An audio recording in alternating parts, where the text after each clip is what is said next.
Today we are going to look at 3 swords, and you are going to get a nice little bonus rant from me at the end. The sword in question is the Suotaka sword. It is a Viking sword that was found in Suotaka, Finland, and it was among many items buried with a woman believed to be of some note. A princess, a warrior, but really it's more or less unknown. We will look at 3 of them. First, from Dark Sword Armories, we have the 11th century Viking sword. It has the following description. Viking swords have the reputation of being hacking weapons, with little in the way of grace or beauty.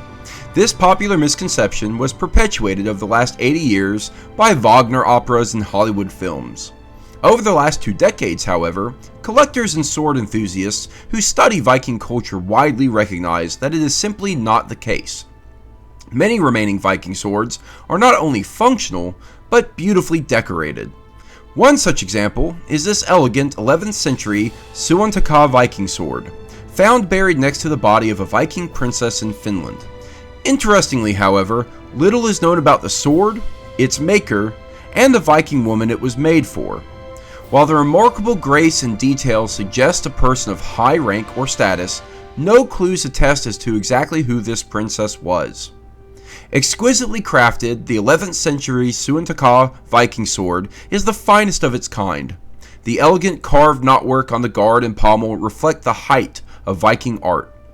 Mirroring the dragon-proud ships of the raiding Norsemen, the guard and pommel show the scrolling knots of dragons and interlocking hoops. The blade has a deep, crisp fuller typical among Viking swords of this period, impeccably complementing the intricate hilt design. While working on the guard and pommel, considerable attention was given to the detailed knotwork associated with the sword. Dark Sword Armory's initial step in making this piece was to study the original photographs of the medieval sword. We then magnified the photographs, allowing our staff to recreate this beautiful piece. The sword is made from 5160 high carbon steel differential, hardening of 60 Rockwell at the edge, 50 at the core. Fittings are bronze, total length is 36 inches, blade length is 30 inches. Blade width at the base is 2 inches. Blade thickness is 1.48 millimeters, and the weight is 2 pounds 3 ounces. The price is anywhere between $490 to $610, based on the options. Next, let's look at the version for museum replicas. Circa mid-10th century, the original Suotaka sword was found in a woman's grave in Finland. The grave dates from 1100 AD. However, the sword form suggests a much earlier date of origin, possibly as early as the mid-10th century AD. Our stunning version of this piece features a highly detailed knotwork pommel, guard, grip band, and inserts. All have been lavishly plated in rich copper. The tough 1085 high carbon steel blade has a full tang and is fully tempered, then peened over the pommel. The sword comes complete with a rich leather scabbard and matching copper fittings, and sports a baldric for wearing this powerful piece, made by Windlass Steelcrafts. Overall, it is 37 inches long. The blade is 30 3/4 inches long, 1 3/4 inches wide, and 3/16 of an inch thick.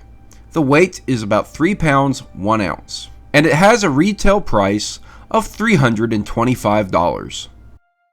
And also, because I like Brendan's work, let's take a look at the Fabled Blades version.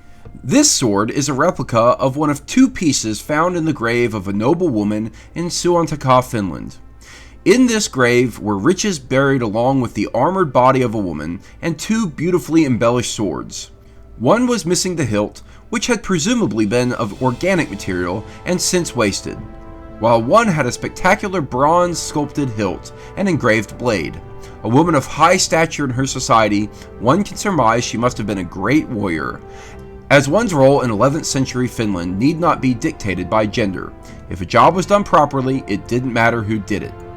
The specifications are: the weight is 3 pounds 4 ounces, the overall length is 37.7 inches, the length of the blade is 31 inches, the width of the blade is 2.2 inches at the guard, the length of the grip is 3.5 inches, the point of balance is 4.7 inches. The center of percussion is 22 inches from the guard. The hilt node of percussion is 1.6 behind the guard. Blade thickness is 6 millimeters at the guard, tapers to a 2.8 millimeter at about 2 inches from the tip. The materials are 9260 spring steel for the blade, oil quenched then tempered twice for hardness. The grip is ash with copper spacer. Ash was the wood of the mythical tree Yggdrasil, known as Odin's horse. Guard and pommel sculpture by Jeffrey Robinson. Alright, so let me flip the rant switch here for a moment. This sword gets to have the distinction of sitting in a bit of controversy. Not so much the sword itself, but the question of ownership and identity.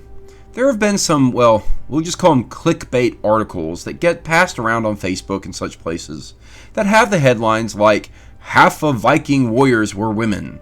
And a lot of these kind of articles will point to this sword and a few other pieces as evidence to back that statement up. Really, they're pointing to maybe the burial site and the fact that these were found among a woman. Let me just say that this is actually bad history.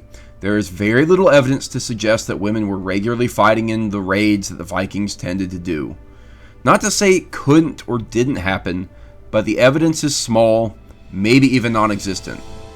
Thankfully, I don't have to speak too much on this because there is a great article countering the clickbait from Tracy V. Wilson at misthistory.com. I will link it in the description. I would caution everyone to be careful about supposition from unvetted sources. Articles written on websites like IO9 or Tor are not exactly, well, historically valid. Or maybe sometimes you hear a podcast from people who have read a Wikipedia article one time, and that's not historically valid research. I see this all the time in what I like to call pop history. This just leads to misinformation and a misunderstanding of historical cultures.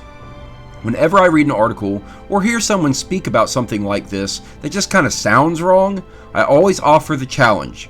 Get at least 2 academically vetted sources to support what you are saying. What I most often find is that people can't. What we see in this specific example is someone went about applying our culture's modern gender identities onto a culture that is, well, almost a millennia removed from us. That is bad history. Don't do it, don't support it, don't spread it. Again, that's not to say that there weren't warrior women, but the actual evidence tends to counter this case, and is only brought up as a topic fueled by, well, supposition from non-academic sources. Rant off. So really, I just wanted to focus on this elegant sword, because one thing is for sure, no one can deny its beauty. And it is one of my favorites. I hope to own a replica of it someday. But just remember, this sword is notable because of the art that went into it and the design efforts from the people that lived almost 1,000 years ago. But we can't be sure that it had any more significance past that. Anything more is just speculation.